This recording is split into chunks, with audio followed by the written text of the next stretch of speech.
ఎప్పుడూ నాకు తెలియకుండా ఏదో ఒక తప్పు జరుగుతూనే ఉంటుంది. కానీ ఇది మా నాన్న తెలుసుకోకుండా ఎప్పుడూ నన్ను తిడుతూనే ఉంటాడు. ఒకసారి నా చెయ్యి జారి ఒక వస్తువు కింద పడింది. అది విరిగిపోయింది.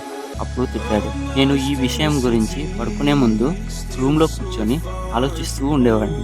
ఎందుకు మా నాన్న ఎప్పుడూ నన్ను చూస్తే కోప్పడుతూ ఉంటాడు, కసురుకుంటూ ఉంటాడని. అప్పుడు నాకు అర్థం కాలే. ఇప్పుడు నేను ఒక విషయాన్ని తెలుసుకున్నా. అదే మా నాన్న తనతో తానే చేసిన ఒక యుద్ధం. నేను నిద్ర లేచే ముందు పనికి వెళ్ళి నేను పడుకున్న తర్వాత వచ్చేవాడు మా నాన్న. ఎప్పుడూ కూడా తన కోసం ఏమీ ఆశించకుండా 2 ప్యాంట్లు, 4 షర్ట్‌లు ఉన్నా కానీ తన కోసం కొనుక్కోకుండా మా కోసం అడిగినవన్నీ కొనిచ్చేవాడు మా నాన్న. ఆరోగ్యం బాగాలేకున్నా కానీ ఒక్కరోజు ఉంటే ఎక్కడ సాలరీ కట్ అయితే లోను, ఇంట్రెస్ట్, బిల్స్, స్కూల్ ఫీజు కట్టడానికి కష్టమవుతుందో అని ప్రతి రోజు కష్టపడుతూ మన నుంచి ప్రేమ తప్ప ఏమీ ఆశించని ఒక కష్టజీవి నాన్న. చాలా మంది మీ ఫేవరెట్ హీరో ఎవరని అడిగితే సెలబ్రిటీల పేర్లు చెప్తారు. కానీ చాలా తక్కువ మంది వాళ్ళ నాన్న పేరు చెప్తారు. ఇది తెలుసుకో మిత్రమా, నిన్ను పెంచి పోషించిన వాళ్ళు మీ తల్లిదండ్రి, ఆ సెలబ్రిటీ కాదు. అందుకే ఇప్పటి నుంచి ఎవరైనా కానీ మీ హీరో ఎవరు అని అడిగితే గర్వంగా మీ నాన్న అని చెప్పు. ఎప్పుడూ కూడా నీకు తెలియకుండా జరిగిన తప్పులు కానీ నువ్వు విరగొట్టిన వస్తువుల గురించి కానీ మీ నాన్న ఎందుకు ఆలోచిస్తారంటే నువ్వు చేసిన పని వల్ల